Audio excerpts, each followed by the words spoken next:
얘들아, 배트맨이야. 영상 시작 전에 좋아요 꼭 눌러줘. 알겠지? 진짜 중요해. 댓글도 달면 영상에 더 많은 관심이 가니까 꼭 부탁해. 이번 영상은 목수, 대장장이, 자물쇠의 장인, 뭐라 부르든 상관없어. 진짜 만능 수리공인 한 남자의 이야기야. 모두가 그를 만년 찐따 취급했는데 결국 다른 세계에서 최고의 영웅이 되는 이야기지. 사토는 전형적인 루저였어. 작은 회사에서 일했는데 사장한테 매맞고 월급도 쥐꼬리만큼 받았지. 완전 무기력하고 의미 없이 살다가 이게 진짜 자기 인생에 맞나 고민하기 시작했어. 그러다 어느 날 집에 가던 길에 유명한 그 트럭이 나타나서 마법사, 전사, 마법 생물들로 가득한 완전 다른 세계로 데려가 버려. 처음부터 사토는 여기서 살아남는 게 그렇게 어렵지 않다는 걸 깨달아. 7일 내내 일하거나 9시부터 5시까지 일할 필요도 없으니까. 근데 진짜 반전은 이 세계에선 다들 몬스터 잡느라 바쁜데 뭘 고치는 남자 사토가 진짜 신급 존재가 된다는 거야. 곧 그는 이상한 모험가 팀에 합류하게 돼. 그들은 독특한 임무에 사토의 도움이 절실했거든. 팀에는 강하지만 좀 소심한 전사 레일스가 있어. 작고 귀여운 힐러 로파는 마법 쓰면 괴물로 변해버리고, 그리고 자기 주문 쓰는 법, 까먹는 초강력 노마법사 모르로까지. 이 팀에서 사토의 기술이 드디어 빛을 발해 상자 나르고 장비 고치고 팀짐 정리까지 해줘서 여행이 훨씬 편해졌거든. 다들 사토가 얼마나 소중한지 깨닫고 사토도 처음으로 인정받는 기분을 느껴. 옛날과는 완전 달라. 어느 날 아무 남자가 싸구려 검을 가게 주인한테 팔아버려. 18골드에 산 건데 사토가 검을 분석해보니 이게 의외로 좋은 검이라 300골드까지도 받을 수 있겠더라고. 수리 실력으로 고칠 수 있을 거라고 믿어. 다음날 비밀 동굴에서 붉은 몬스터 물이랑 맞닥뜨렸는데 도와줘야 할 모르록은 오히려 방해만 돼. 상황이 안 좋아지자 레일스가 나타나서 거대한 검으로 몬스터들을 싹 쓸어버리고 사토랑 모르록을 구해줘. 이 사건 후 사토는 자신의 친구들에게 짐만 됐다는 걸 깨달아. 쓰레기 사냥꾼 마인드가 이 잔혹하고 마법 가득한 세계랑 안 맞는 거지. 그래서 변하기로 결심하고 며칠 만에 모르록 마법 전부 배우면서 점점 임무에 더 도움이 되기 시작해. 옛날 주문들 기억해내고 신비한 상자 여는 중에 동굴이 무너지기 시작해. 사토는 떨어져 무릎 다치고 피까지 흘려 움직일 수 없게 되자 비참했던 과거가 떠올라 괴로워하기 시작해. 동료들이 결국 자기 버리고 갈 거라고 믿어버려. 그런데 놀랍게도 레일즈랑 모르록, 로파가 허둥지둥 달려와서 그를 구해줘. 그들은 절대 그를 버리지 않을 거라고 분명히 말해. 왜냐면 그가 대체 불가능하니까. 이 말에 사토의 마음은 전에 느껴본 적 없는 행복으로 가득 차. 이 영상을 보는 많은 사람들도 아마 느껴본 적 없을 그런 감정이지. 다음 날 머리랑 점액이 잔뜩 붙은 괴상한 바다 괴물 아나기랑 마주쳐. 사실 이름 붙일 필요도 없는데 말이야. 레일즈는 슬라임 같은 촉감 완전 못 참아서 벌써부터 패닉 상태야. 한편 모르록은 재빨리 마법을 걸어 아나기를 잠깐 혼란시키고 그 사이에 사토가 달려들어 결정적인 일격으로 칼을 꽂아 끝내버려. 괴물이 쓰러지자 사토는 요리 실력을 발휘해서 그 고기로 요리를 만들어봐. 그걸 내놓는 순간 모두가 그 엄청난 맛에 완전 홀딱 반해버려. 곧 모두가 레일즈도 꼭 맛보라고 조르기 시작해. 처음엔 망설이던 레일즈도 한 입 먹고는 완전 행복 모드에 빠져버려. 어느새 정신 차려보니 다 먹어버려서 다들 빵 터짐. 저녁 먹고 나서도 여정을 계속해. 신비한 동굴 안에서 수상한 상자를 발견하지. 함정일지도 몰라서 그냥 놔두기로 해. 조금 더 들어가니 또 다른 상자가 나오고 이번엔 사토가 조심스레 도구를 써서 열어봐. 그 안에는 금속으로 된 물체가 있는데 들자마자 끔찍한 녹색 액체가 쏟아져 나와서 레일즈 갑옷에 튀어버려. 부식성 액체가 금속을 바로 녹여서 그녀의 몸매가 드러나 버리지. 다들 잠시 멍해져. 원래는 더 무서운 이미지였는데 실제로는 꽤 예쁘다는 걸 알게 된 거니까. 앞으로 나아가는데 갑자기 모르록이 목을 잡고 괴로워해. 그는 라펜판에게 마법으로 도와달라 부탁하는데 영리한 요정은 대가로 금화를 요구해. 불행히도 모르록은 도박에 돈을 다 잃었고 사토가 대신 내겠다고 나서 라펜판 행동이 궁금해진 사토는 나중에 레일즈에게 왜 항상 용병처럼 행동하는지 물어봐.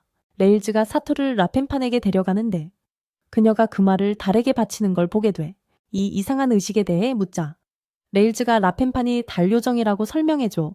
그녀는 귀여운 외모와 달리 달의 여신에게 저주받아 정기적으로 금화를 바치지 않으면 몸이 작아지기 시작한다고 말해.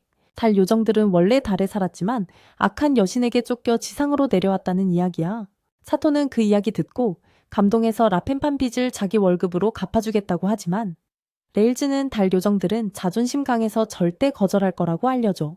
다음 날 사토가 또 다른 상자를 열었는데 이번엔 함정이야. 순간이동 마법이 발동돼서 사토와 레일즈를 데미궁 최하층으로 보내버려. 다행히 모르록과 라펜파는 몸이 마법에 강해서 영향받지 않아. 갑자기 거대한 철골렘이 눈앞에 나타나. 레일즈가 바로 앞으로 나서서 사택의 뒤에 숨어 있으라고 하고 만약에 안 되면 도망치라고 해. 그녀는 검으로 골렘에게 달려드는데 괴물이 너무 강해서 순식간에 제압당해버려. 상처 입었는데도 레일즈는 사토가 꼭 도망가야 한다고 고집해. 하지만 사토는 도망치는 대신 용기 내서 골렘에 뛰어올라 녹은 쇠를 부어버려. 마지막 공격에 골렘은 사토를 바닥에 내리꽂아 심하게 다치게 해. 레일즈는 필사적으로 싸우며 라펜판과 모르록에게 도움을 청해. 그때 그녀는 모르록이 준 기적의 물약, 생명의 방울을 떠올려 망설임 없이 물약을 들고 사택의 키스로 옮겨 상처를 치유해줘. 어느 정도 시간이 지나고 사토가 깨어나자 모두가 걱정스레 그를 둘러싸고 있어.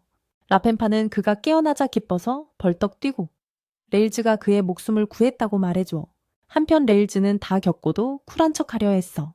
다음날 아침 라펜판이 사토를 데리고 그가 온 이 세계를 더 탐험하게 해주고 첫 목적지는 결혼 상담소야. 사토는 이 마법 세계에도 결혼할선 사무소가 있다는 사실에 놀라워해.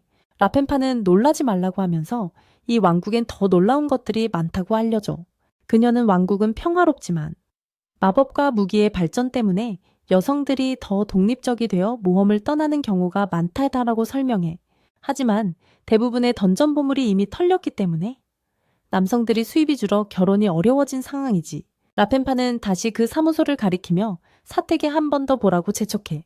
사토가 문을 열고 들어가자 모르록이 안절부절 못하며 아내를 찾으려 애쓰는 모습이 보여서 턱이 떡 벌어져. 바로 그때 레일즈가 들어와 분위기를 끊어버리고 결혼 상담원은 안도의 한숨을 내쉬어. 라펜파는 그 기회를 틈타 또 다른 문제를 설명해. 마법 사용 증가로 사람들이 오래 살아서 노인 돌봄 수요가 급증해 큰 문제라고 해. 이건 심각한 사회 문제로. 한편으로는 일본처럼 출산율이 낮고 노동 환경은 힘든데 수명은 긴 세계라고 말해. 그래도 이 세계만의 독특한 문제도 있다고 하네. 다음 임무는 다시 동굴로 돌아가서 매혹적인 눈을 가진 신비한 요정을 만나는 거야. 사토가 다가가자마자 요정이 마법을 걸어 그를 완전히 사랑에 빠지게 만들어버려. 요정의 마법에 걸린 사토는 평소와 완전 딴판으로 과도하게 밝고 걱정 없는 모습으로 변해버려. 레일즈는 의심스러운 눈빛으로 그를 지켜보며 사토가 요정에게 가까워질수록 점점 짜증이 나기 시작해. 분노가 치밀어 오른 레일즈는 결국 검을 들고 요정을 향해 돌진해버려. 치열한 전투가 벌어지고 레일자가 평소와 다른 광기를 폭발시킨다. 다행히도 그녀는 요정을 쫓아내는 데 성공한다. 하지만 사택에 걸린 마법은 여전히 풀리지 않았고 이제 그는 이상하게도 레일자에게 끌리고 있다. 마법에 걸린 채 그녀에게 다가가고 긴장한 레일자가 뒤로 물러나려 할 때 거의 키스할 듯이 위험하게 가까워진다. 딱 그때 라오펜판이 끼어들어 마법을 풀어 사토를 요정의 영향에서 해방시킨다. 하지만 그와 레일자 사이의 어색한 긴장감은 여전히 남아있다. 갑자기 그들은 모든 문제를 일으킨 바로 그 요정과 손을 잡고 있는 모르록을 발견한다. 걱정된 사토는 노마법사도 마법에 걸린 게 아닐까 두려워한다. 하지만 레일자는 모르록은 이런 종류의 마법의 면역이라고 모두를 안심시킨다. 그리고 요정은 곧 그를 거절할 거라고 덧붙인다. 그렇게 정리된 후 레일자는 사택의 고집센 노인을 걱정하느라 힘 빼지 말라고 한다. 한시름 놓은 일행은 다시 움직이지만 위험은 아직 끝나지 않았다. 곧 그들은 금속 갑옷을 입은 자에게 빛의 광선을 쏘는 함정을 만나게 된다. 사토는 레일자가 무거운 갑옷을 입고 있어 위험을 피하면서 어떻게 통과할 수 있을지 고민한다. 모르록은 재빨리 레일자가 옷을 벗고 자신이 마법으로 갑옷을 함정 너머로 옮기자고 제안한다. 레일자는 머뭇거리지만 실제로 완전 벗을 필요는 없다. 갑옷 안에는 꽤 노출이 심한 옷을 입고 있어 몹시 불편해한다. 상황을 눈치챈 사토는 다정한 미소를 지으며 셔츠를 벗어 레일자에게 건네며 함정을 넘는 동안 입으라고 한다. 무사히 통과한 후 문제에 빠진 건 오히려 모르록 자신이었다. 자신도 함정에 취약하다는 걸 완전히 잊고 빛에 맞아버린 것. 왜냐면 역시 모르록답게 보호 마법을 깜빡했기 때문이다. 진짜 노인의 전형적인 실수. 나중에 사토가 외진방에서 쉬고 있을 때 잠긴 이상한 책을 발견한다. 자신의 기술로 잠금 해제하려고 시도한다. 하지만 이 책에는 뭔가 특별한 게 있다. 겨우 열었더니 안에 상자가 있고 그 안에는 괴상한 물건, 버섯처럼 보이는 게 들어있다. 그걸 보며 와, 저 정도 크기의 버섯 하나 갖고 싶다고 생각한다. 찾은 걸 정리하던 중 갑자기 모르록이 뒤에서 나타나 눈이 빛난다. 모르록은 이게 전설의 진미라며 너무 귀해서 아무도 찾지 못하게 숨겨뒀다고 설명한다. 완전 신나서 잃어버린 보물 냄새 맡듯 킁킁거린다. 황홀한 표정으로 사택의 이 진미를 제대로 즐기는 법을 신나게 알려준다. 그때 레일자가 방으로 뛰어들어와 자기 몫의 버섯을 요구하고 사토는 자신이 버섯 중독자 파티에 끼어 있는 건 아닌지 의심하기 시작한다. 또 어느 날 드래곤 사냥 임무 중에 사토가 쓰러진 용의 비늘을 떼어내려다 자기 최고의 철제 도구 하나를 실수로 부러뜨리고 만다. 짜증난 사토는 고쳐보려 하지만 소용이 없다. 스스로 말하길. 그는 철 마법사가 아니라 그저 손재주 좋은 장인일 뿐이라고. 사토가 속상해하는 걸 본 몰록이 옛 친구를 찾아가 보자고 제안한다. 그 친구는 도안반에 철의 목소리를 듣는 전설적인 장인으로 알려져 있다. 철을 남다른 방식으로 다루며 정교한 갑옷부터 거대한 무기까지 만드는 걸로 유명하다. 하지만 고객들이 갑질하며 가격 불평을 하자 그는 베펠계의 열쇠로만 열 수 있는 문 뒤 깊은 동굴에 은둔해버렸다. 몰록은 농담으로 왕의 침실에 들어가는 것보다 도안반의 작업실에 들어가는 게 더 어렵다고 한다. 그럼에도 사토는 도전을 받아들인다. 그리고 힘든 노력 끝에 108개의 열쇠를 모두 열어낸다. 마침내 안으로 들어가자 도안반에는 충격에 빠져 있었다. 다른 세계 사람이 그런 미친 짓을 해냈다니 믿기지 않는다는 표정이었다. 사토의 집념에 감탄한 도안반에는 그의 철제 도구를 고쳐주며 대가로 드래곤 비늘을 요구했고 사토는 주저없이 건넨다. 수리된 도구를 들자마자 사토는 그 정교함에 감탄한다. 날 부분은 이제 미스릴 실버로 코팅되어 완벽하게 마무리되어 있었다. 감탄에 젖어 또 다른 부탁을 하려던 찰나 몰록이 끼어들어 사토가 뭘 원하는지 묻는다. 사토는 대답 대신 어색하게 주제를 바꿔 밥 얘기를 한다. 이후 몰록이 저녁 준비를 하자 일행은 거의 후루룩 소리 내며 식사와 술을 즐긴다. 갑자기 사토가 진지한 질문을 던진다. 여성, 아이, 약한 사람들조차 쉽게 무기를 얻어 살상할 수 있다면 이 세계의 미래는 어떻게 될까? 반쯤 취한 날짜가 무심코 답하길. 그거면 장사에 안 좋다고.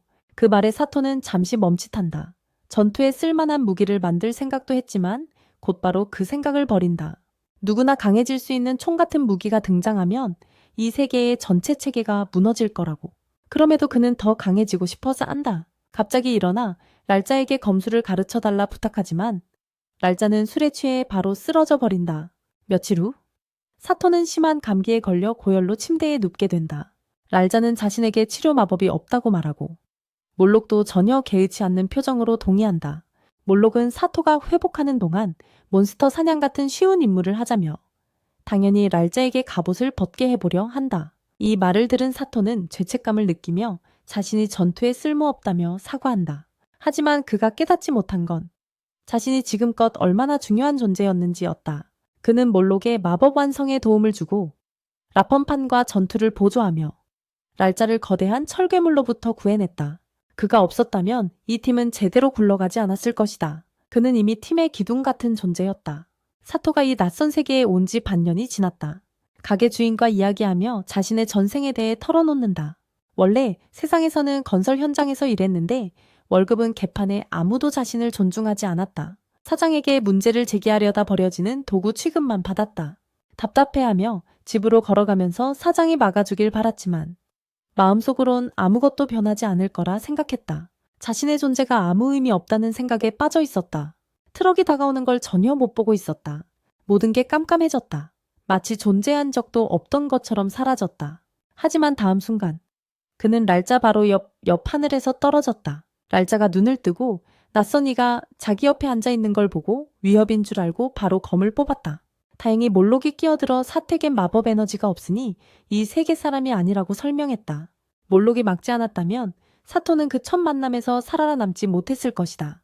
지금 이들은 선술집에 앉아 저녁을 먹고 있다. 하지만 사토는 거의 음식을 건드리지 않고 철 골렘 생각에 빠져 있다.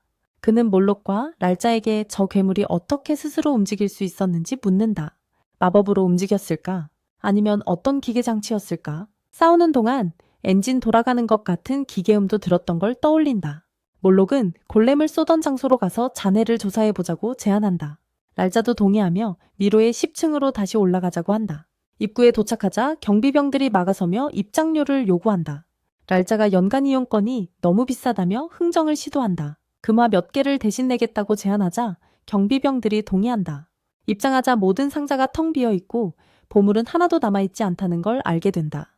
잠시 걷다 철 골렘을 죽인 장소에 도착하지만 시체는 어디에도 없다. 라펀판이 누군가 가져갔을 거라 추측한다. 세이투가 헛걸음시켜 미안하다 말하자 갑자기 기계음이 들린다. 그는 그 소리를 향해 달려가고 랄자, 라펀판, 몰록도 뒤따른다. 그들은 이상한 기계가 소리를 내는 현장을 발견하는데 곧 그게 일종의 로봇 청소기라는 걸 알게 된다. 청소기는 어둠 속에서 스스로 움직이기 시작한다. 라펀판이 이게 세이투 세계에서 온 물건 아니냐고 묻자 그가 맞다고 외친다. 곧 세이투가 근처 벽에 손을 대자 뭔가 이상한 걸 발견한다. 모를록이 마법 전문가답게 이게 위장장벽이라고 설명해. 세이투의 도움으로 모를록이 주문을 걸자 벽에 밝은 빛이 나타나고 순식간에 벽이 반으로 갈라지면서 숨겨진 입구가 드러나. 이 발견 덕분에 왕국 전역에서 모험가들이 몰려들기 시작하지. 세기를 찾은 사람이 세이투임에도 불구하고 그는 공식적인 인정은 전혀 받지 못해. 그가 왜 신경 안 쓰냐고 묻자 앞으로 10년 동안 미군계에 무료로 출입할 수 있게 됐다며 쿨하게 대답해. 하지만 라우펜파는 세이투 얼굴에 슬픈 기색이 보인다고 눈치채고 동굴에서 발견한 로봇 청소기를 아직도 생각하는 거냐고 물어봐. 세이투가 망설이는데 그때 멋진 청년과 귀여운 소녀가 나타나지. 그 소녀는 자신을 왕국에서 공식 인정받은 영웅 키네스라고 소개하며 새로운 길을 발견해줘서 세이투에게 감사 인사를 해. 세이투는 이 기회를 틈타 모를록에게 마왕이 다시 돌아올 가능성이 있는지 물어봐. 모를록은 가능성은 낮다고 말하면서도 몇 명이 영웅으로 선택됐고 그중 하나가 키네스라고 설명해. 대화 중에 키네스가 아무렇지 않게 말하길 설령 세이투가 새 길을 찾았다 해도 진정한 영웅으로 인정받을 수 없을 거라고 해. 자기는 항상 경험치랑 레벨을 얻는 사람이 키네스 자신일 거라고 덧붙이지.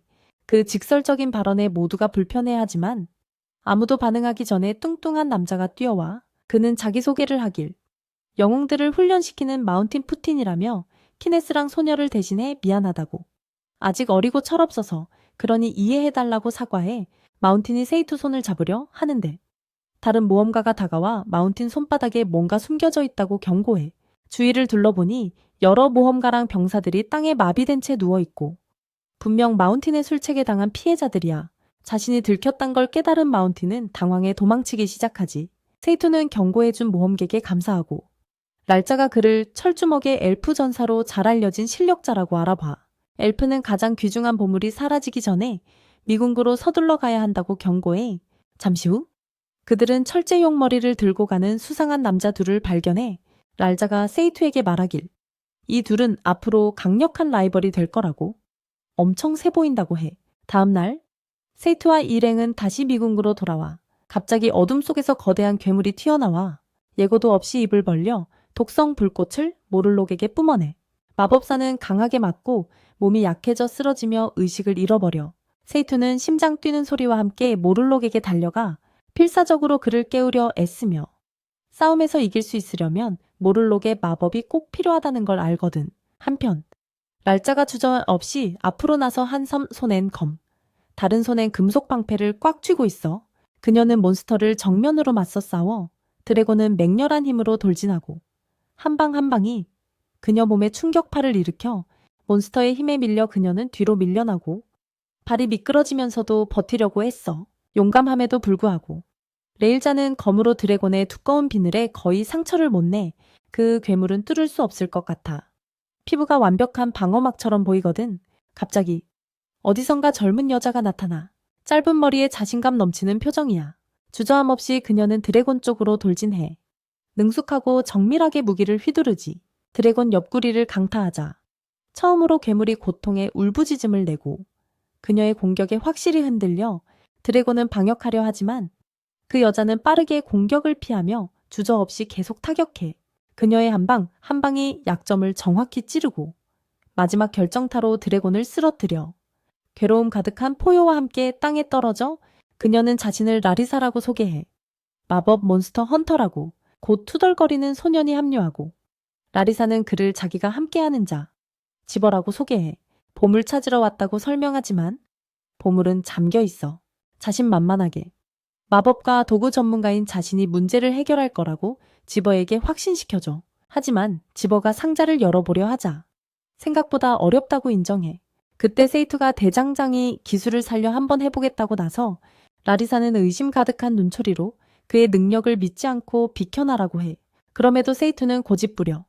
도구와 손재주로 금방 보물 상자를 열어버려 상자가 열리자 모두가 다이아몬드로 가득 찬 걸 보고 놀라 세이투는 몇 개를 꺼내 지버에게 주면서 드래곤을 이겼으니 자격이 있다고 말해. 하지만 지버는 분통이 터진 얼굴로 얼굴이 빨개져. 눈에 띄게 짜증내. 사실 세이투가 연 건 보물 상자만이 아니라 깊이 감동한 지버의 마음도 열었어.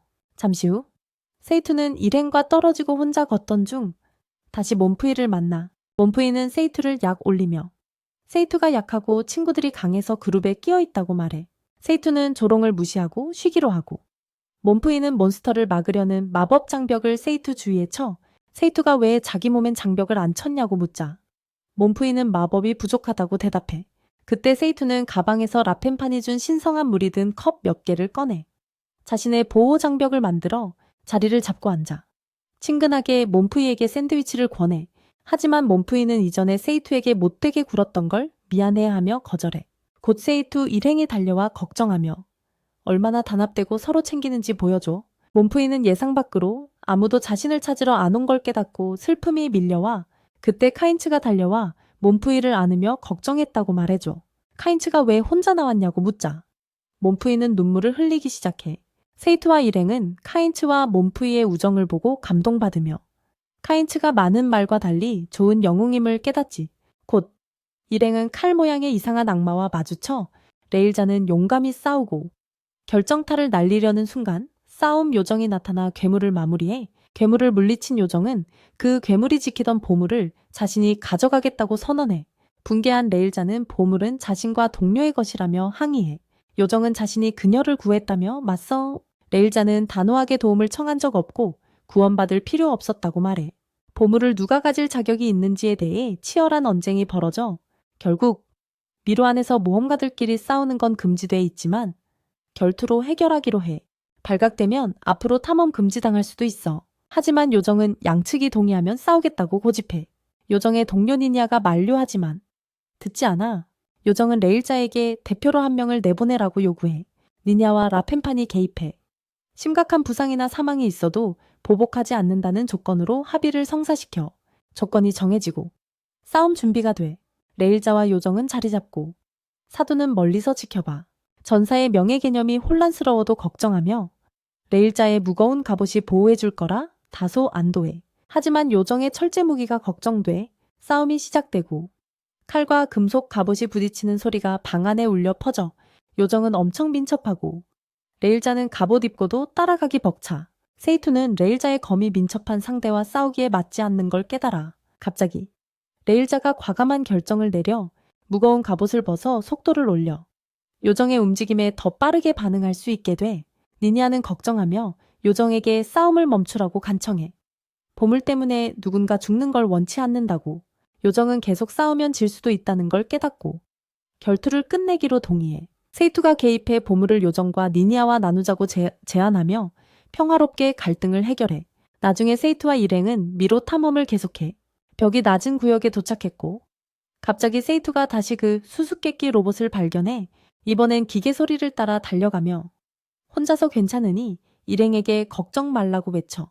그는 로봇을 더 깊숙이 미궁 속으로 쫓아가면서 멈춰달라고 애원해. 결국 세투는 자기 세계에서 본 적 있는 물건들로 가득한 이상한 장소에 도착해 무슨 일이 벌어지는지 이해하려 애쓰는 순간 검은 검을 든 은신 닌자가 나타나 공격해. 마지막 순간에 레일자가 달려와 세투를 공격에서 구해내지. 닌자 주위에 신비한 마법 빛이 감도는 걸 보고 왜 이렇게 광채를 쓰는지 의아해해. 닌자의 특기가 그림자 속에서 움직이는 건데 갑자기 닌자가 레일자의 그림자로 뛰어들어 그녀를 순식간에 마비시켜. 그녀는 땅에 꽉 눌려 움직일 수 없어. 닌자가 공격하려 다가오는 순간 드워프 대장장이 지벙을이 등장해 닌자를 향해 화살을 쏴. 한편 라펜판이 닌자의 동료가 쓰는 광채 마법을 약화시키는 능력을 발휘하기 시작해. 동시에 지벙을이 강력한 주문을 외워 동굴 안에서 폭발이 일어나 닌자를 도망치게 만드네. 지벙을은 이 닌자가 데미궁에서 모험가들을 공격한 미스터리한 사건의 배우라고 주장해 모를록을 보고 지벙을은 오랜만에 드디어 그를 찾았다며 앞으로 다가가. 혼란스러워하는 모를록이 왜 자신을 찾느냐 묻자 지벙을은 감격하며 그를 스승님이라고 불러. 하지만 모를록은 무심하게 자신은 여자 제자만 받는다고 대답해. 그 말을 무시하고 지벙을은 모를록이 동쪽 먼 땅의 유명한 마법사라고 설명해. 20년 전 모를록은 금지된 마법을 찾아 떠났고 돌아오지 않았다고 하네. 지벙을은 데미궁 입구에서 그를 받고 접근할 기회를 계속 기다렸다고 말해. 호기심의 레일자가 모를록에게 정말 과거를 잊었느냐고 물어봐. 모를록은 이름과 마법 쓰는 법 외엔 아무것도 기억나지 않는다고 확인해줘. 라펜파는 이 기회를 틈타 농담으로 모를록이 중요한 순간에 주문조차 까먹을 정도로 요즘 완전 쓸모없어 보인다고 놀려. 지벙을은 모를록을 욕하는 걸 참지 못하고 그가 뛰어난 마법사이며 여성들 사이에서 전설적 인기를 자랑한다고 주장해. 진지한 표정으로 지벙을은 모를록의 진짜 이름이 위대한 마법사 버게인이라고 밝혀. 하지만 말을 더 하려던 찰나 갑자기 검이 그의 목을 베어버려 말을 끊어버려. 이 공격에 레일자와 일행은 긴장하며 아까 닌자가 범인일 거라 의심하지. 레일자는 닌자가 아무리 강해도 세투의 도움과 모를록의 마법으로 충분히 이길 수 있다고 생각해. 하지만 모두가 닌자가 혼자가 아니라는 사실에 충격받아. 지금 그는 강력한 악마들과 함께 있어. 그때 닌자의 이야기가 밝혀져 그는 한때 아름다운 마법사와 사랑에 빠졌고 키스했을 때 그녀도 그를 사랑하게 됐어. 하지만 그가 그녀를 데려가려고 마을로 돌아갔을 때 그녀는 인생의 마지막 순간을 맞이하고 있었어. 그녀는 급격히 늙어 있었고 머리는 완전히 새하얗게 변해 있었어. 마법사의 동료가 설명하길 그녀가 닌자와 사랑에 빠지면서 그녀를 젊게 유지하던 저주가 풀려서 진짜 나이로 돌아간 거래. 사랑하는 여인을 구하려 필사적인 닌자는 서쪽의 위대한 마법사 소식을 듣고 도움을 청하려 했지. 그래서 그는 모르락과 친구들을 따라 동굴 안으로 들어가 해결책을 찾으려 했어. 전투가 점점 치열해지면서 렐자, 라펜판과 그들의 동료들은 엄청난 강적들과 마주해. 렐자는 닌자와 정면으로 맞서게 되고 닌자는 그림자 마법으로 그녀를 움직이지 못하게 하려 해. 그는 그녀의 그림자를 조종해서 발걸음을 묶었어. 하지만 재빠른 라펜판이 눈부신 빛의 마법을 시전해 그 빛이 닌자의 그림자를 강타하며 주문을 깨고 렐자는 다시 자유를 되찾지.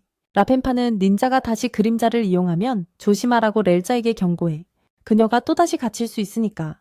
한편 완전히 회복한 지붕글은 전투에 복귀해 친구들을 지키겠다는 각오로 악마와 맞서 그는 적들의 공격을 막아내며 모르락에게 가장 강력한 주문을 준비하라고 신호를 보내. 지붕글은 모르락이 마법으로 방역할 시간을 벌어야 한다는 걸 잘 알고 있어. 하지만 두 번째 악마가 나타나면서 전투는 더욱 격렬해져. 새로운 악마는 자신과 동료는 마법 없이도 이길 수 있다고 자신만만하게 선언해.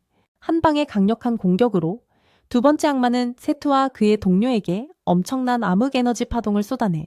파동이 너무 강렬해 세투는 완전히 무력감을 느끼고 자신의 열 마법만으로는 이 강력한 악마들을 상대할 수 없다는 걸 깨달아 그는 모두를 위험한 곳으로 데려온 자신을 탓하며 이 책임감의 무게를 크게 느껴 절박해진 그는 모르락에게 고급 마법을 써달라고 부탁해.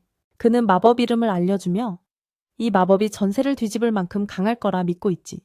세투가 이미 주문을 알고 있어서 외우기 시작하고 모르락도 함께 집중해 힘을 모아 갑자기 거대한 주문이 악마에게 내려지고 강렬한 힘이 뿜어져 나와 잠시 승리가 눈앞에 있는 듯 했지만 악마 중 하나가 이 공격을 견뎌내 잔혹한 움직임으로 그는 거대한 손으로 세투를 움켜쥐고 상처를 내며 피를 흘리게 해. 렐자는 이 광경을 보고 충격에 빠져 세투가 죽었다고 믿으며 장면은 끔찍했고 모두가 마치 땅이 사라진 것 같은 무력감을 느껴. 하지만 그때 모두가 놀라서 위를 보니 세투가 살아있었고 옆에는 릴리자와 지붕글이 있었어. 모르락이 설명하길 지붕글이 대체 마법 서브스티튜션 매직이라는 특별한 주문으로 세투를 구했다고 해. 세투가 무사하자 모두가 안도의 한숨을 내쉬며 지붕글의 빠른 판단에 감사를 표해. 긴장이 풀린 뒤 지붕글은 자신과 릴리자가 전투 소리를 듣고 도와주러 왔다고 말해. 느긋한 말투로 세투가 보물을 혼자 다 차지하게 둘 순 없었다고 농담도 던져. 릴리자는 웃으며 지붕글이 마법으로 세투를 꽤 오래 추적해왔다고 덧붙여. 그가 흥미로웠대. 하지만 갑자기 악마가 분노하며 돌진해와. 그때 정글 전사가 딱 맞춰 나타나 악마 얼굴에 강력한 펀치를 날려 악마는 뒤로 날아갔지만 금방 일어나 또다시 암흑 에너지 파동을 모두에게 퍼붓지. 그 파동이 닿기 전에 보호막이 나타나 옆을 보니 마시와 그녀의 팀이 그 보호막을 시전해 그들을 지키고 있었어. 많은 전사들이 닌자에게 몰리자 닌자는 당연히 위협을 느끼고 악마들은 전투에서 물러나기로 결정해 니냐가 라펜판에게 악마들이 도망가지 못하게 막아달라고 부탁해. 이 악마들은 모든 레벨의 모험가들에게 큰 위험이니까 니냐는 합동 마법으로 악마들을 제거하자고 제안하고 라펜판도 동의해. 하지만 요정 닌자가 개입하려다 마법 화살에 맞고 말아. 악마 동료들이 위험해지자 그녀는 앞으로 뛰쳐나가 합동 마법의 전력을 대신 맞으려 해. 닌자가 평생 처음으로 자신만을 위한 게 아닌 무언가를 위해 싸우는 순간이야. 그는 공격을 받아내고 악마들은 뒤에 남아 그리고 선언하지. 자신이 사랑하는 여인을 위해 이 임무를 수행한다고.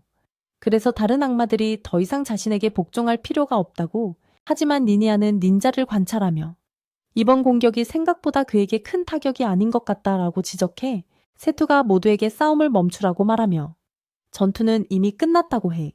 하지만 몇몇은 닌자가 모험가들을 죽인 혐의를 받는다며 그를 그냥 보낼 수 없다고 반발해. 요정 닌자는 분노해 외쳐. 아무도 시간 마법사가 숨겨둔 보물을 가져가지 못하게 할 거라고. 그녀는 주인을 보호하고 마법사를 구하기 위해 8종 암흑 마법을 시전하기 시작해. 그 순간 프리마스가 검은 크리스탈 요정으로 밝혀져. 검은 날개에 마법 에너지를 저장할 수 있다는 사실이 드러나 그래서 그녀는 항상 자신의 힘을 이용하려는 모험가들에게 쫓기곤 했어. 그녀는 인간들의 관심을 끌지 않으려고 몸을 완전히 변신시켰지. 하지만 통통한 요정으로 변하고 나서는 몸놀림이 느려져 결국 붙잡히고 말아. 하지만 로바가 그녀를 구출해 받아들였고 둘 다 외톨이였기에 깊은 유대감을 쌓았어. 로바는 자신이 400년 넘게 외롭게 살아왔다고 고백했어. 그녀는 사랑에 빠지면 저주에 걸린다고 설명했지. 저주가 풀리면 그녀는 노화로 죽게 된다고. 지금 닌자는 프리마스가 자신을 희생하게 두지 않으려 해. 그가 그녀의 날개를 꽉 잡아서 프리마스가 세투와 다른 사람들에게 흑마법을 쓰지 못하게 막아 그녀는 날개를 부러뜨려 마법을 풀라고 소리치지만 그는 차마 그걸 할 수가 없어. 그래서 프리마스는 텔레키네시스를 써서 두 검을 자신의 날개에 휘둘러 스스로 날개를 잘라버려 그녀는 자신의 날개를 암흑의 군주에게 바치고 갑자기 온통 눈으로 뒤덮인 거대한 기둥이 나타나 그 눈 중 하나가 로바를 향해 번쩍이며 그녀를 동굴 안쪽으로 날려버리고 귀 한 조각을 뜯겨나가 또 다른 눈이 그녀와 동료에게 에너지 광선을 쏘지만 로바가 검으로 막아내. 곧 그녀는 닌자들과 프리마스의 동료들이 어둠의 영혼을 소환하기 위해 자신을 희생하고 있다는 걸 깨달아 이제 악령이 동굴 안에서 난동을 부리기 시작해. 세투가 몰록에게 다시 7 그림자 주문을 쓰라고 재촉해. 몰록이 지팡이를 들어 강력한 주문을 외우기 시작하는데 세투가 주문의 정확한 구절을 기억하도록 도와줘. 밝은 빛이 어둠의 기둥을 향해 쏘아지지만 아무 일도 일어나지 않아. 기둥이 미쳐 날뛰며 모든 눈에서 검은 에너지 광선을 발사해 레일스가 모두에게 기둥의 눈을 공격하라고 외치지만 공격은 전혀 효과가 없어. 시간이 갈수록 눈은 점점 강해지고 그 어마어마한 힘 때문에 아무도 가까이 갈 수 없어. 로바는 공포에 질려 비명을 지르며 곧 마법 에너지에 압도당해 더 이상 공격을 막을 수 없을 거란 걸 직감해. 세투가 갑자기 몰록에게 시간을 조종하는 마법을 풀라고 말해. 몰록은 의심스러운 눈빛으로 어떻게 그런 주문을 알게 됐냐고 묻지. 세투는 잠긴 책을 열었을 때 시간과 공간 마법 사용법이 적힌 숨은 쪽지를 발견했다고 설명해. 세투는 이미 몰록이 자신을 이 세계로 순간이동시켰다는 걸 알고 있어. 몰록은 그 말을 듣는 순간 과거의 기억들이 머릿속 깊이 떠오르기 시작해. 그는 엄청나게 강력한 마법 프로젝트에 완전히 몰두했던 시절을 떠올려. 그때 그는 세상 전부나 다름없던 어린 딸이 있었지. 어느 날 그는 딸에게 나라에서 가장 위대한 마법사가 되어 아름다운 집에서 행복하게 살자고 약속했어. 그는 딸에게 최고의 삶을 주는 걸 꿈꿨지만 일에 집착한 나머지 어느 어두운 날 딸이 심각하게 아프게 돼. 아내가 딸을 돌보라며 집에 있으라고 애원했지만 그는 미안하다며 일을 포기할 수 없다고 거절해. 그는 프로젝트를 완성하지 못하면 모든 노력이 헛될 거라 믿었거든. 유명한 마법사가 되면 밝은 미래가 있을 거라고 확신했지. 시간이 지나면서 연구에 빠져 가족을 완전히 등한시했어. 그가 마침내 성공의 최강의 마법사로 인정받았을 때 좋은 소식을 전하려 급히 집으로 달려갔지만 딸이 병으로 세상을 떠난 충격적인 진실과 마주하게 되었다. 충격과 상심에 빠진 그는 자신이 얼마나 많은 걸 희생했는지 깨달았지만 결국 가장 소중한 사람을 잃고 말았다. 슬픔과 분노에 휩싸인 그의 아내는 그를 떠나버렸다. 모를록은 죄책감과 후회에 짓눌린 채 홀로 남았다. 분노에 휩싸여 그는 자신이 가진 마법서들을 하나씩 파괴하다가 우연히 고대의 책 한 권을 발견했다. 그 안에는 북부 왕국에 있는 수수께끼의 미래 시간, 마법의 비밀이 숨겨져 있다는 내용이 적혀 있었다. 딸을 되살리겠다는 일념으로 그의 마음에 희망의 불꽃이 타올랐다. 그는 금기된 마법에 대한 단서를 찾기 위해 미로 속으로 목숨을 걸고 뛰어들었다. 며칠간 탐험한 끝에 그는 어딘가 어울리지 않는 이상한 유물들을 발견했다. 그 중에는 그가 찾던 마법이 담긴 낡은 장이 있었다. 그가 마법을 집으려는 순간 하얀 옷을 입은 수수께끼의 인물이 나타났다. 모를록은 간절히 딸을 살리고 싶다며 그에게 마법을 가르쳐 달라고 애원했다. 하지만 낯선 이는 쉽게 허락하지 않았다. 대신 그는 모를록에게 싸움을 걸며 모를록이 이겨야만 그 지식을 전수하겠다고 선언했다. 두 사람 사이에 치열한 전투가 벌어졌고 둘 다 지쳐갔다. 결국 낯선 이는 모를록의 굳은 의지에 감탄해 그의 소원을 들어주기로 했다. 하지만 시간 마법을 가르치는 대신 그는 모를록의 딸과 아내, 그리고 후회에 관한 모든 기억을 지우는 다른 마법을 걸었다. 과거를 기억하지 못하게 된 모를록은 고통에서 해방되어 새 삶을 시작할 수밖에 없었다. 현재로 돌아온 노마법사는 침묵 속에 서서 잃어버린 기억의 조각들을 맞추려 애쓴다. 세이두의 말이 그의 머릿속에 맴돌며 기억을 되살리려 분투한다. 세이두는 그에게 자신을 이 세계로 소환한 사람이 맞는지 다시 묻지만 모를록은 마법 지식조차 거의 기억하지 못한다. 머릿속이 흐려져서 한때 몸에 익었던 주문들이 이제는 멀리서 들려오는 속삭임처럼 느껴진다. 그가 어렴풋이 기억하는 건 시간의 순간이라는 주문에서 느꼈던 감각뿐. 그 주문은 모든 걸 한 박자 멈추게 하는 마법이다. 세이두는 모를록의 망설임을 눈치채고 도움의 손길을 내민다. 그는 모를록에게 한 번 본 적 있는 그 주문을 상기시킨다. 차근차근 세이두의 안내를 따라 모를록은 주문의 절차를 되짚으며 마침내 기억을 되찾는다. 한편 라우펜파는 텔레파시로 팀에게 계획을 전한다. 모를록의 마법이 그들만의 비밀 무기가 될 것이다. 그녀는 주문이 완성될 때까지 모두가 기둥의 눈을 지키라고 지시한다. 주저없이 모두가 행동에 나서며 각자의 특수 능력으로 기둥이 더 이상의 파괴를 일으키지 못하게 막는다. 지번글이 지휘봉을 잡고 레일자가 지불과 마비나를 보호하는 동안 자신은 기둥의 눈을 열어 번개를 유도한다. 폭발이 이어져도 눈은 계속 열려 있어. 모를록과 세이두가 주문을 완성할 시간을 벌어준다. 하지만 진행 중에 재앙이 닥친다. 라우펜판이 강력한 빔에 맞아 균형을 잃고 전투에서 이탈한다. 모를록과 세이두는 더 이상의 피해를 막기 위해 주문 완성을 서둘러야 한다는 절박함을 느낀다. 몬프이와 그의 제자들이 달려와 모를록을 보호하는 방어막을 펼치며 주문 오우는 시간을 벌어준다. 긴장감이 가득한 가운데 팀은 필사적으로 선을 지키며 싸우고 모를록은 주문의 마지막 구절을 겨우 기억해내려 애쓴다. 천천히 고통스럽게 주문을 맞춰간다. 마침내 완성하고 순간 주변 모든 것이 갑자기 멈춰버린다. 세상은 주문대로 완벽하게 정지한 채 고요해졌다. 모를록은 둘러보며 자신을 감싼 침묵에 어리둥절해한다. 주문은 성공했지만 그는 다음에 무엇을 해야 할지 기억하지 못한다는 사실에 공포를 느낀다. 그에게 남은 시간은 단 100초. 다음 행동을 떠올리려 필사적으로 세이두를 깨우려 하지만 아무도 그의 목소리를 듣지 못한다. 그때 눈치채지 못한 사이에 급히 적힌 지침이 눈에 들어온다. 세이두가 남긴 걸로 보이는 그 메시지엔 눈을 공격하는 주문을 써야 한다고 적혀 있었다. 모든 게 연결되며 한순간의 깨달음을 얻은 그는 단호한 결의로 강력한 주문을 외우기 시작한다. 그 주문은 팀의 마법 능력을 최대치까지 끌어올릴 것이다. 모든 에너지를 모아 기둥을 파괴할 만큼 강력한 화염 폭발 마법으로 결합한다. 기둥을 향해 뛰어들지만 갑자기 고통스러운 기억들이 몰려온다. 마녀와 닌자의 플래시백이 떠오른다. 거의 숨이 끊어진 마녀 옆에서 울고 있는 자신과 요정이 그녀를 구할 수 있는 마법사 이야기를 해주는 장면이 보인다. 그 순간 그는 적이 사랑과 충성심에서 행동하고 있음을 깨닫는다. 만약 이렇게 악령을 파괴하면 닌자와 동료들을 구할 방법이 사라진다. 하지만 자신의 친구들과 동료들을 위해 그는 파괴적인 마법을 기둥에 쏟아붓는다. 시간이 다시 흐르기 시작하고 모두는 기둥이 눈앞에서 부서지는 모습을 지켜본다. 마법사의 팔 한쪽이 끊겨 바닥에 떨어진다.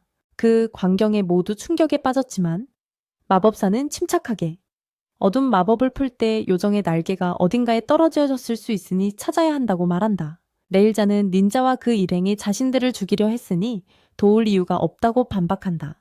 하지만 마법사는 주문을 걸기 직전에 그들의 기억을 보았고 그래서 차마 그들을 죽일 수 없었다고 설명한다. 대신 그는 마법을 반으로 나눠 한쪽은 공격에 쓰고 다른 한쪽은 치명타 효과를 무효화했어.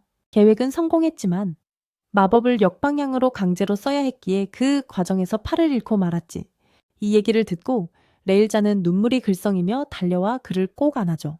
곧 그들은 요정의 날개를 찾기 시작해. 잔해 속을 뒤지던 라우펜판이 검은 날개 한 쌍을 발견하고 지방구루가 마법으로 요정 몸에 날개를 다시 붙여주겠다고 제안하지. 하지만 라우펜판이 날개를 붙이려는 순간 요정은 지방구루의 손에서 몸부림치며 인간과 관계 맺는 자의 자선 따위는 받지 않겠다고 분노해. 라우펜판은 닌자를 가리키며 요정 본인도 인간과 친하게 지내고 있다고 반박해. 결국 둘 다 인간과 함께하는 게 행복한 거니까. 닌자는 둘러싸인 차에 애통함과 슬픔으로 가득 찬 얼굴로 서 있어. 그는 두 마귀를 마계로 돌려보내라는 명령을 받지만 스스로 선택해서 할 수 없다고 설명해. 두 마귀는 오래전부터 그와 함께하며 그의 모든 행동을 괴롭혀왔고 최근 근처 마을 공격의 주범이기도 했지. 닌자는 죄책감을 인정하며 어떤 처벌도 달게 받겠다고 말해. 심지어 사형도 감수하겠다고. 하지만 요정과 두 마귀는 살려달라고 간청하며 더 이상의 피해를 막길 바래. 모험가들 중 드워프 한 명이 그를 주의 깊게 관찰하며 뭔가 숨겨진 이야기가 있음을 감지해. 잠시 침묵 후 드워프가 닌자에게 시간을 조종하는 강력한 마법사를 찾고 있냐고 묻지. 그 질문에 닌자의 눈이 커져. 그는 고개를 끄덕이며 그런 마법사를 들어본 적 있고 이름도 알고 있다고 확인해. 그 마법사가 과거 실수를 바로잡고 잊지 못하는 잃어버린 친구를 구할 열쇠가 될 거라고 믿고 있어. 드워프는 상처 입은 마법사가 바로 그가 찾는 마법사라고 닌자에게 알려줘. 10년 전, 이 마법사는 가장 위험한 미궁에 도전하며 전설이 됐는데 그곳은 미스터리와 상상도 못할 위험으로 가득한 곳이었어. 모를록의 업적은 전설이 되었고 닌자가 찾던 마법사가 바로 눈앞에 있다는 사실에 희망이 차올라. 모를록이 진짜 시간 조작 능력이 있다면 몇 년 전 잃어버린 강력한 마녀를 구하고 닌자와 그의 사랑하는 이를 다시 만나게 할 수도 있지. 그의 절망은 서서히 희망으로 바뀌기 시작해. 그런데 갑자기 세 자루의 검이 그의 바로 앞 땅속에 꽂히며 생각에서 깨워. 그는 충격에 눈을 들어 두 그림자가 어둠 속에서 나타나는 걸 봐. 얼굴은 보이지 않지만 그들의 존재감은 강렬해 닌자와 모험가들을 향해 다가와 두 남자는 닌자가 저지른 살인에 대해 벌을 내리겠다며 공격 명령을 내려. 하지만 거미 닌자에게 닿기 전에 그의 마귀 동료 중 한 명이 자신을 공격해버려 다른 악마가 두 남자 앞에서 화를 내며 행진하듯 다가와서 자기 주인에게 더럽게 손대면 둘 다 끝장낸다고 경고해. 그런데 갑자기 한 남자가 악마로 변신하면서 자신이 닌자를 위해 일하는 악마의 삼촌임을 밝히고 두 사람은 곧 과거의 추억을 나누며 친해지기 시작해. 이걸 본 검은 날개. 요정은 성기사님이 확실히 고위급 악마라는 걸 확인해. 사투가 로파에게 악마의 은밀한 공격으로 몇 명이 죽었냐고 묻자. 로파는 부활이 확인 안 된 사람이 둘 있다고 해. 성기사랑 다른 왕국의 마법사. 그런데 그 마법사랑 성기사가 바로 앞에 있는 두 동료이고 그중 한 명은 왕의 대신이라는 사실이 밝혀져. 게다가 이 두 동료가 닌자를 용서하면 닌자는 교수형을 면하게 돼. 그래서 닌자가 마법사에게 시간을 바꾸는 걸 도와줄 수 있냐고 물어봐. 마법사는 잠깐 시간 정지만 가능하대. 진짜 시간 역행 마법을 쓸 수 있는 건 다른 차원에서 물건들을 소환한 마법사뿐인데 그 사람은 이 세계가 지겨워서 떠났대. 마법사는 그 낯선 사람이 어디 갔는지 전혀 모른대. 악마계일 수도, 정령계일 수도, 아니면 인간계일 수도 있고 심지어 사투세계에 있을지도 몰라서 찾는 건 불가능하대. 대신 대신이 나서서 자신을 소개하며 마녀를 구할 다른 방법이 있을지도 모른다 하고 자신이 섬기는 왕이 그 마법을 쓸 수 있다고 말해. 하지만 그 마법은 마녀와 인연이 있는 사람의 목숨이 필요하대. 두 악마가 닌자를 향해 자신의 목숨을 포기하지 말라고 하며 마녀 부활에 다른 방법이 있을지 모른다고 부탁해. 하지만 닌자는 대신에게 자신의 목숨을 써달라고 부탁하지. 사랑하는 여자를 지키기 위해 자신의 목숨을 쓰겠다고 밝혀 대신은 닌자가 왕국법에 따라 처리되어야 한다고 답해. 하지만 모두가 그의 죄를 외면하고 용서한다면 다른 문제는 해결될 수 있다고. 결국 모두가 닌자를 용서하기로 결정해.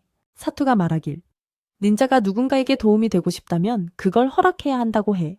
그 후 악마들은 각자의 집으로 돌려보내지고 대신은 마녀의 저주를 풀 수 있는 왕에게 연락해 닌자를 데려가기 위한 순간이동 마법을 준비해. 닌자가 순간이동된 후 알라파가 사투에게 찾던 청소 로봇을 찾았냐고 묻자 아직 못 찾았다고 해. 그는 그걸 특별히 집중하고 있지 않다고 덧붙여 마법사는 자신을 이 세계로 소환한 사람이 과거 이곳에 살았을지도 모른다고 말해. 그가 다른 세계로 가는 문을 열 때 이 물건들을 여기로 소환했을 거라고. 곧 다른 마법사들도 미로로 몰려들기 시작해. 새로운 시대가 엄청 인기 있다는 걸 보여줘. 한편 왕은 닌자를 데리고 마녀 집으로 가서 마법을 풀 준비를 해. 닌자는 왕에게 자신이 마녀를 사랑하는 바보 같은 행동 때문에 그녀가 늙었다고 말해. 그 사실에 슬퍼하며 자신이 죽인 사람들도 누군가를 사랑했을 거고 많은 사람들을 슬프게 했다는 걸 깨달아 왕은 그걸 이제야 깨달았다는 게 참 한심해 보인다고 답해. 그리고 검을 들어 닌자를 공격하며 마법을 풀지만 자비로운 왕은 닌자를 죽이지는 않아. 그 대신 팔과 다리를 잘라버려. 마녀는 방에서 나와 젊은 모습으로 돌아왔어. 그녀 피부는 부드럽고 얼굴은 밝고 생기 넘치며 에너지가 넘쳐 보여 주위를 둘러보다가 근처에 조용히 기다리는 닌자의 모습을 보고 그가 팔다리 하나가 없다는 걸 재빨리 알아차려. 그 상처가 아프긴 해도 닌자는 크게 개의치 않는 것 같아.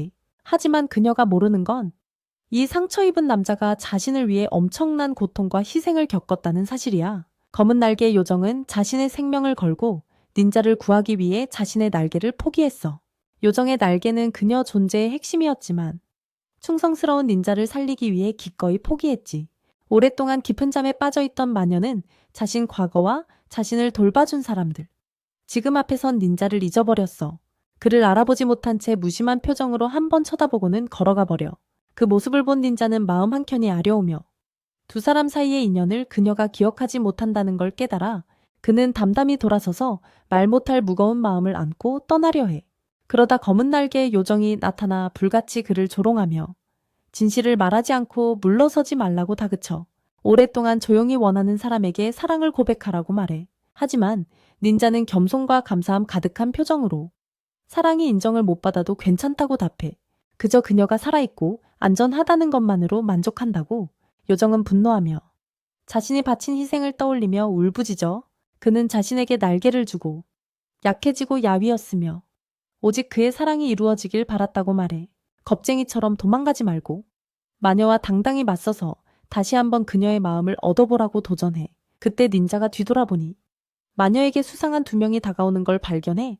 처음엔 마녀가 아직도 그런 사소한 위협을 이길 수 있을 거라 생각해 가만히 있지만 요정이 마녀에게서 마법 기운이 전혀 느껴지지 않고 긴 휴식 동안 힘이 사라진 것 같다고 알려줘. 이 사실에 닌자는 바로 움직이기 시작하고 망설임 없이 마녀를 향해 달려가 그녀를 지키겠다는 결심으로 다가온 두 남자를 재빠르게 제압해. 그리고 놀랍게도 그 두 인물은 평범한 깡패가 아니라 검은 날개 요정과 함께 온 그의 소환한 형제들, 즉 그의 사랑 이야기의 한 목탈 악마들이었다는 걸 알게 돼. 그들은 또한 그의 두려움을 극복하고 마녀의 마음을 되찾도록 도와주러 왔어. 그들의 개입으로 닌자와 마녀가 마침내 사랑을 깨닫고 하나가 되길 바라는 거지. 모험가들은 미궁 출구에서 각자의 길을 가며 작별 인사를 하지만 운명이 허락할 때 다시 만나자고 약속해. 함께 도시로 돌아와서 지치고 뭔가 허전한 기분에 근처 여관에서 쉬기로 결정해.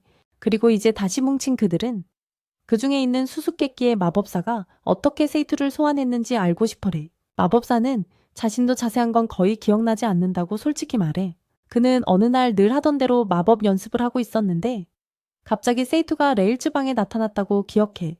세이투가 나타난 건 그에게도 미스터리고 허락 없이 세이투를 이 세계로 데려올 생각은 없었다고 미안함을 표현해.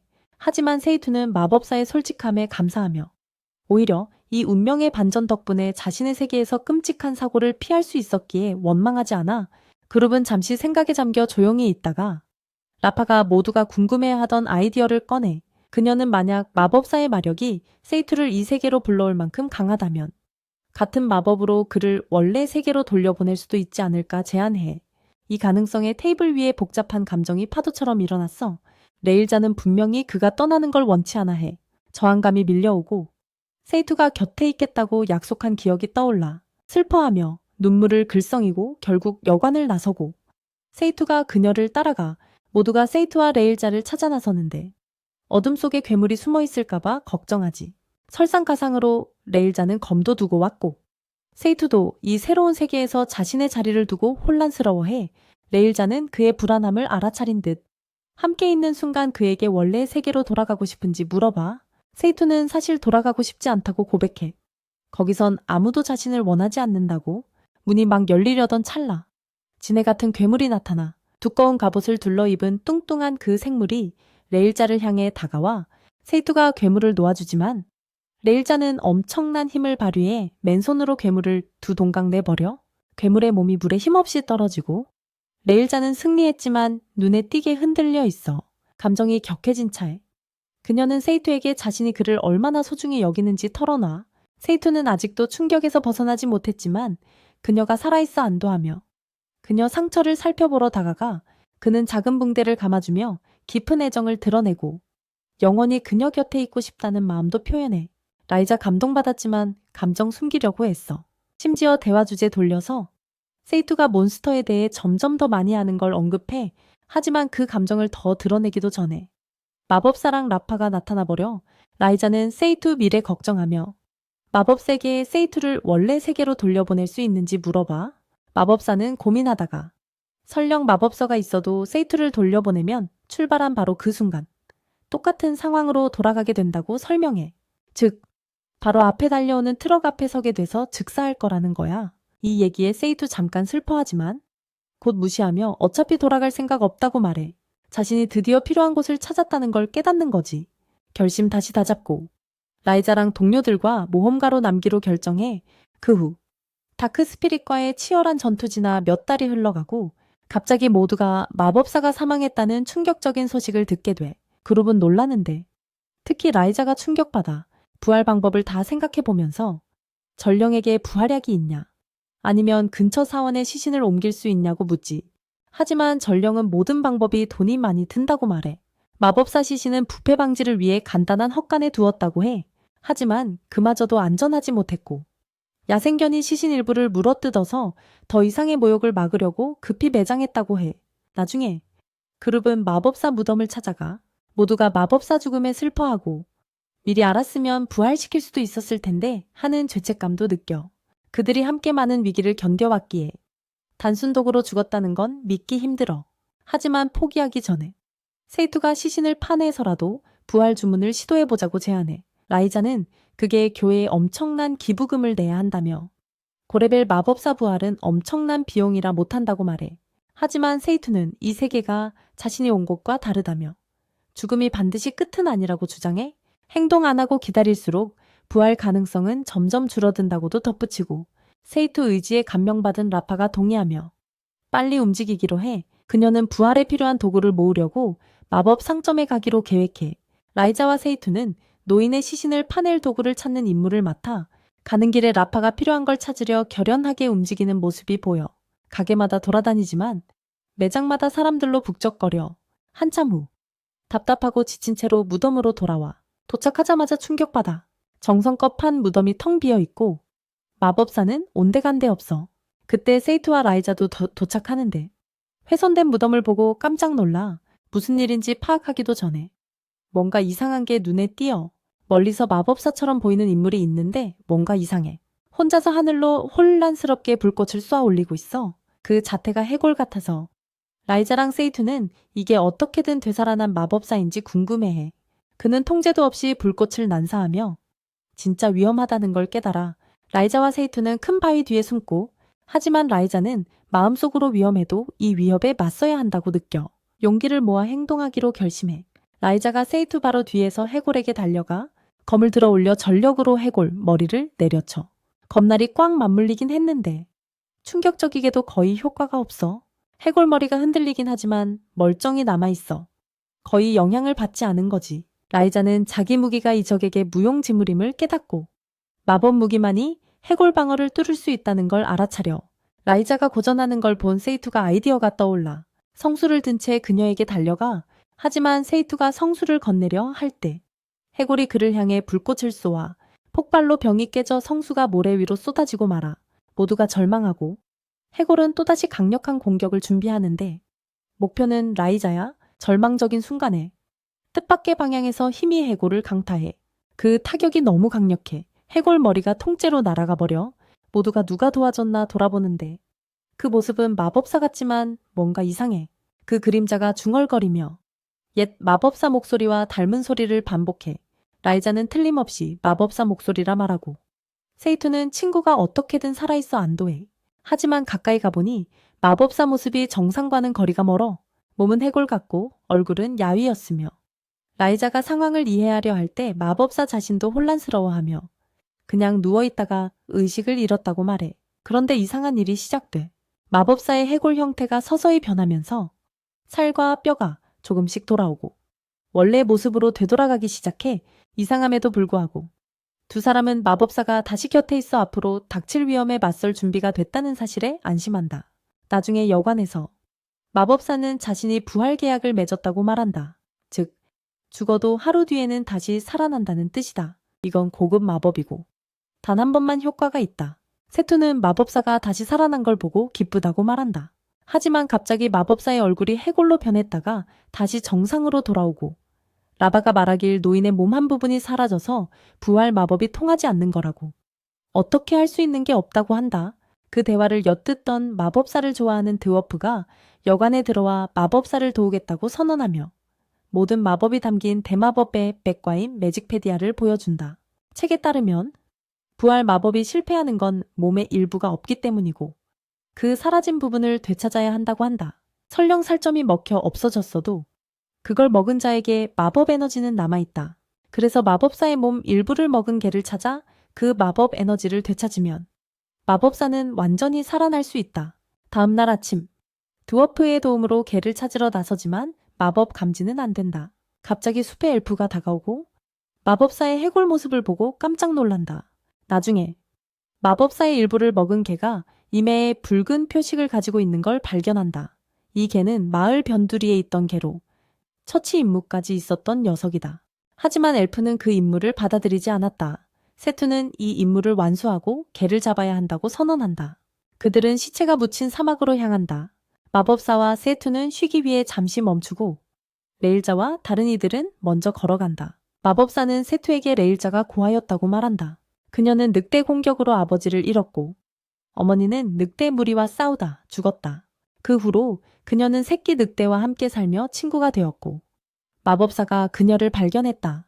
노인에게 레일자는 딸 같은 존재라 세투에게 어디를 가든 그녀를 데리고 다니라고 부탁한다. 세투는 당황하며 레일자의 마음도 생각해야 한다고 말하고 이미 그녀가 자신을 많이 좋아한다고 노인이 말한 걸 전한다.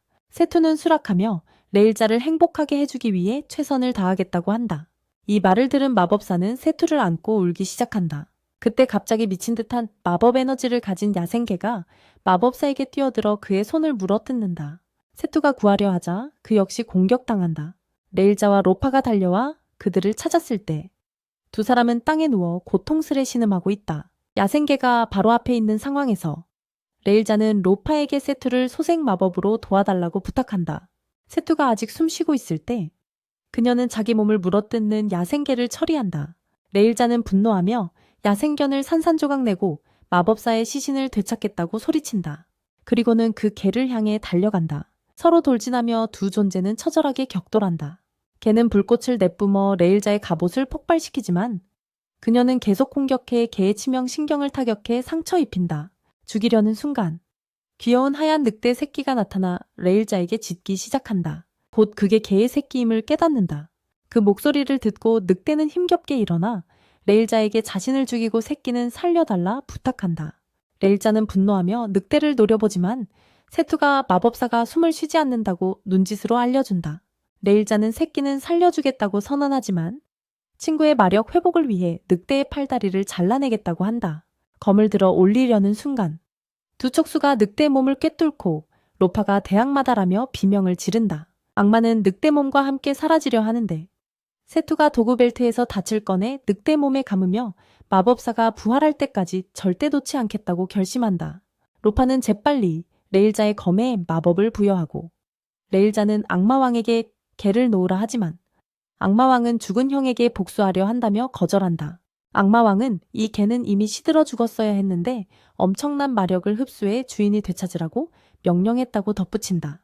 악마가 칠광 저주를 외우기 시작하고 레일자는 저주가 끝나기 전에 늑대를 구하려 달려가지만 저주가 풀리고 로파가 황금 방벽을 펼쳐 레일자를 보호한다. 레일자는 기회를 잡아 검으로 악마를 찌르지만 악마의 주인이 나타나 불의 기운으로 공격하고 로파는 기절한다. 레일자가 그녀를 구한다. 악마왕이 몸에서 나와 레일자는 그가 지금껏 만난 적 있는 가장 강력한 적임을 깨닫는다. 그녀는 세투에게 로파를 데리고 도망가라며 자신이 악마왕을 막겠다고 말한다. 마법사와 개는 두고 가라며 자신이 데려오겠다고 약속한다. 세투는 로파와 함께 달리며 강아지도 데려가려 하지만 강아지는 가기를 거부한다. 세투는 레일자가 악나라멀한 악마왕과 싸우는 동안 친구들을 어떻게 구할지 고민한다. 악마왕이 촉수로 레일자를 감싸며 아름다운 표본이 될 거다라고 말한다. 목을 꿰뚫으려 할 때 세투가 와이어 커터를 들고 달려와 촉수를 끊어낸다. 레일자는 악마왕을 반으로 가르지만 핵심을 찌르자 얼음 저주가 터진다. 하지만 세투가 막아서 저주를 대신 받는다. 얼어붙은 상태에서도 레일자는 세투를 살리기 위해 악마와 싸움을 계속한다. 근처에 세투가 마법사의 시신을 늑대 옆에 두었고 이제 노인은 몸 근처에서 마력이 느껴진다. 그의 영혼은 다른 차원으로 가고 죽은 개는 마력과 바꾸어 새끼를 돌봐달라 부탁하고 마법사는 빠르게 동의한다.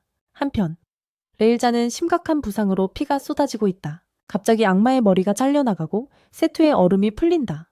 그는 레일자의 품에 쓰러지고 둘 다 노인 마법사가 돌아왔음을 깨닫는다.